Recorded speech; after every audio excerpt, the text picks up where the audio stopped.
हरे कृष्ण, राधे राधे।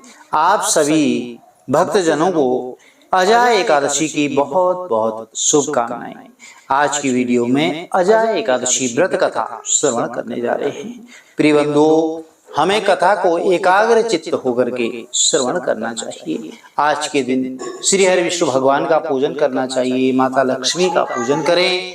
पंचोपचार, षोडशोपचार जैसे आपके पास समय और सामग्री उपलब्ध है, भगवान का पूजन करें, तुलसी पौधे का पूजन करें। और एकादशी के दिन यह बात का ध्यान रखें कि तुलसी पत्ता आपको नहीं तोड़ना है और एकादशी के व्रत में तुलसी में जल नहीं सिंचित किया जाता है। और जब आप भगवान को भोग लगाते हैं तो उसमें तुलसी दल पूर्व से जो आपने तोड़कर रखे हुए हैं उसे जो है जरूर भोग के साथ समर्पित करना चाहिए। भगवान श्री हरि विष्णु को तुलसी दल बहुत ही प्रिय है। चलिए कथा आरंभ करते हैं। बोले गणेश जी महाराज की जय, श्री हरि विष्णु भगवान की जय, लक्ष्मी मैया की जय। एक बार युधिष्ठिर ने पूछा भगवान श्री हरि विष्णु से, कृष्ण भगवान से, कि अब मैं यह सुनना चाहता हूं कि भाद्रपद माह के कृष्ण पक्ष में कौन सी एकादशी होती है, कृपा करके वो सब बताएं। तो भगवान श्री कृष्ण बोले कि हे राजन, एक चित्त होकर के सुनो। भाद्रपद माह के कृष्ण पक्षी की एकादशी का नाम अजय एकादशी है। वह सब पापों का नाश करने वाली बताई गई है और जो भगवान ऋषिकेश का पूजन करके इसका व्रत करता है उसके सारे पाप नष्ट हो जाते हैं। पूर्व काल में हरिश्चंद्र नामक एक विख्यात चक्रवर्ती राजा हो गए हैं जो समस्त भूमंडल के स्वामी और सत्य प्रतिज्ञ थे। एक समय किसी कर्म का फल भोग प्राप्त कर उन्हें राज्य से भ्रष्ट होना पड़ा। राजा ने अपनी पत्नी और पुत्र को भी बेच दिया और फिर अपने को भी बेच दिया। पुण्यात्मा होते हुए भी उन्होंने चांडाल की दास्ता करनी पड़ी और वे मुर्दों का कफन लिया करते थे। इतने पर भी नृपश्रेष्ठ हरिश्चंद्र सत्य से विचलित नहीं हुए। इस तरह चांडाल की दास्ता करते अनेक वर्ष व्यतीत हो गए। इससे राजा को बड़ी चिंता हुई। वे अत्यंत दुखी होकर सोचने लगे कि क्या करूं, कहां जाऊं, किससे मेरा उद्धार होगा। और इस प्रकार चिंता करते करते वे शोक के समुद्र में डूब गए। राजा को आतुर जान करके कोई मुनि उनके पास आए और वे महर्षि गौतम थे। और श्रेष्ठ ब्राह्मण को आया देख करके नृपश्रेष्ठ ने उनके चरणों में प्रणाम किया। दोनों हाथ जोड़ करके गौतम ऋषि के सामने खड़े होकर अपना सारा दुखमय समाचार कह सुनाया। राजा की बात सुनकर के गौतम ऋषि ने कहा कि राजन, भादों के कृष्ण पक्ष में अत्यंत कल्याणमयी अजा नाम की एकादशी आ रही है जो पुण्य प्रदान करने वाली है। इसका व्रत करो, इससे पाप का अंत होगा। तुम्हारे भाग्य से आज के 7वें दिन एकादशी है और उस दिन उपवास करके रात्रि में जागरण करना। ऐसा महर्षि बोल करके गौतम ऋषि जो है अंतर ध्यान हो गए। मुनि योग की बात सुनकर के राजा हरिश्चंद्र ने उस उत्तम व्रत का अनुष्ठान किया। इस व्रत के प्रभाव से राजा सारे दुखों से पार हो गए। उन्हें पत्नी का सानिध्य मिला और पुत्र का जीवन भी मिल गया। आकाश में दुंदुभियां बज उठी, देवलोक से फूलों की वर्षा होने लगी।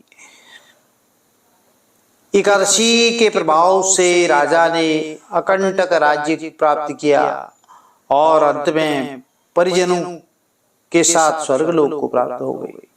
तो राजा युधिष्ठिर जो मनुष्य ऐसा व्रत करते हैं वे सब पापों से मुक्त हो जाते हैं और स्वर्ग की उन्हें प्राप्ति होती है। वे सब पापों से मुक्त होकर के स्वर्गलोक में जाते हैं और इसके पढ़ने और सुनने से अश्वमेघ यज्ञ का पुण्य फल प्राप्त होता है। प्रिय बंधु, यह संक्षेप में छोटी सी कथा थी। यदि आपने अभी तक चैनल को लाइक शेयर नहीं किया तो लाइक शेयर सब्सक्राइब जरूर करें और बेल आइकन प्रेस कर दें जिससे आने वाली वीडियोज की नोटिफिकेशन ठीक से मिल सके। अब हम कि एकादशी उत्पन्न कैसे हुई और संसार में यह पवित्र क्यों मानी जाती है और देवताओं को यह प्रिय कैसे हुई, यह संपूर्ण जानकारी आपको वीडियो के अंत तक प्राप्त होने वाली है। तो एक बार भगवान बोले कि हे कुंती नंदन, प्राचीन समय की बात है, सतयुग में मुर नामक एक दैत्य राजा दानव जो है राज्य करता था। वह बड़ा ही अद्भुत, अत्यंत रौद्र और संपूर्ण देवताओं के लिए भयंकर था। उस काल रूपी धारी दुरात्मा महासुर ने इंद्र को भी जीत लिया था। संपूर्ण देवता उससे परास्त होकर के स्वर्ग से निकाले जा चुके थे और शंकित भयभीत होकर के पृथ्वी पर विचरण करते थे। एक दिन सब देवता महादेव जी के पास गए। वहां इंद्र ने भगवान शिव के आगे सारा हाल कह सुनाया। तो देवराज इंद्र बोले कि हे महेश्वर, ये देवता स्वर्गलोक से भ्रष्ट होकर के पृथ्वी पर विचरण कर रहे हैं। मनुष्यों में रह करके इनकी शोभा नहीं होती है। हे देव, कोई उपाय बताएं जिससे देवता किसका सहारा लें। महादेव जी ने कहा कि हे देवराज, जहां सबको शरण देने वाले, सबकी रक्षा में तत्पर रहने वाले जगत के स्वामी भगवान गरुड़ ध्वज विराजमान हैं, वहां जाओ, वे तुम लोगों की रक्षा करेंगे। तो भगवान श्री कृष्ण कहते हैं कि ये दुष्टर, महादेव जी की बात सुनकर के परम बुद्धिमान देवराज इंद्र संपूर्ण देवताओं के साथ वहां गए।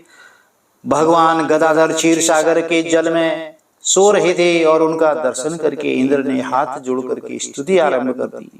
इंद्र बोले, हे देव देवेश्वर, आपको नमस्कार है। देवता और दानव दोनों ही आपकी वंदना करते हैं।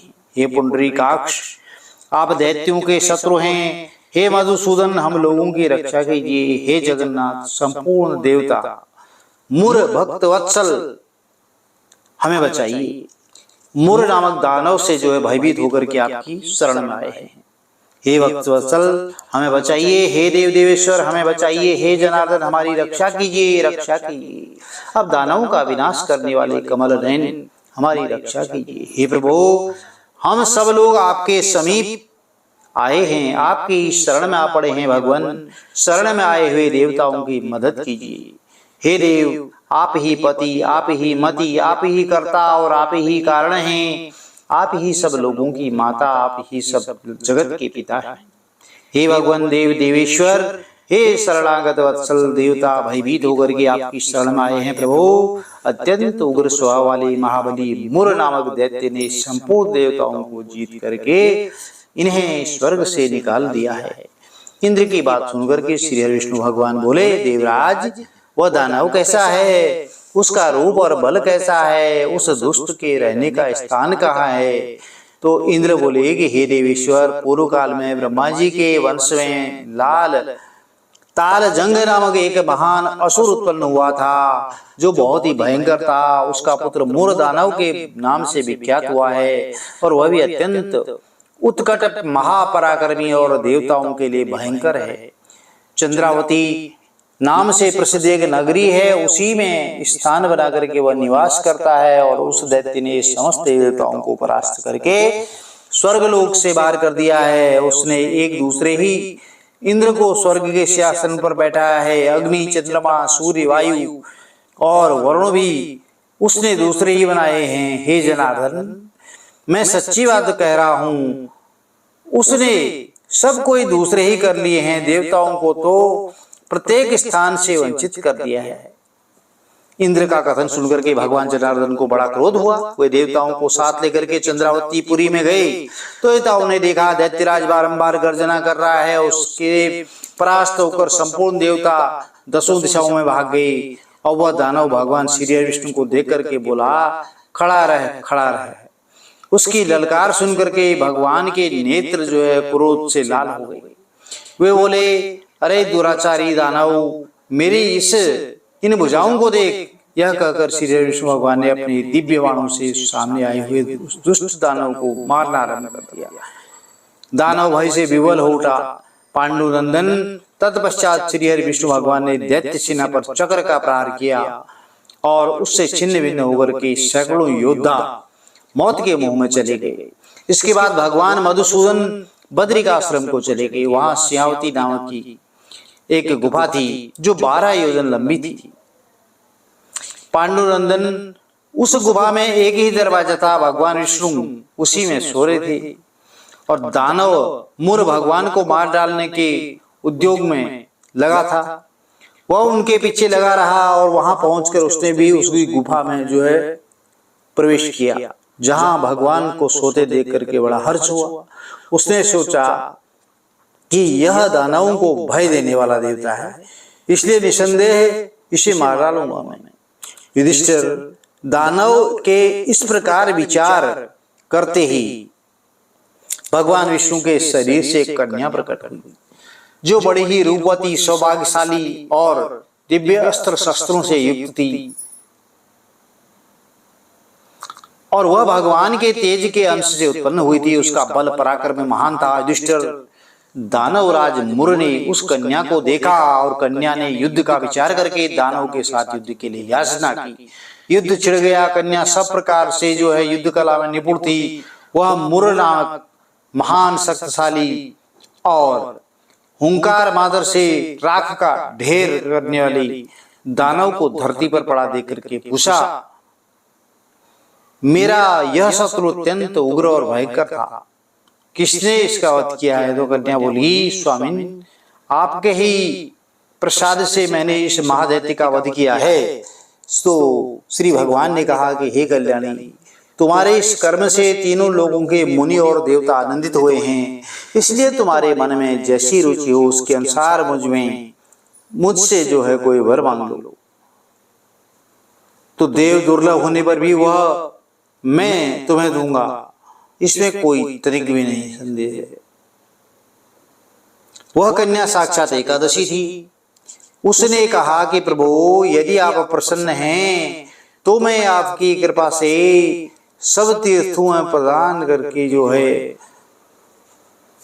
समस्त विघ्नों का नाश करने वाली और सब प्रकार की सिद्धि देने वाली देवी हूँ। हे जनार्दन, जो लोग आप में भक्ति रखते हैं, मेरे दिन को उपवास करेंगे, उन्हें हर प्रकार से सिद्ध प्राप्ति होगी। हे माधव, जो लोग उपवास, नक्त अथवा एक मुक्त करके मेरे व्रत का पालन करें, उन्हें आप धन, धर्म और मोक्ष वरदान अवश्य करें।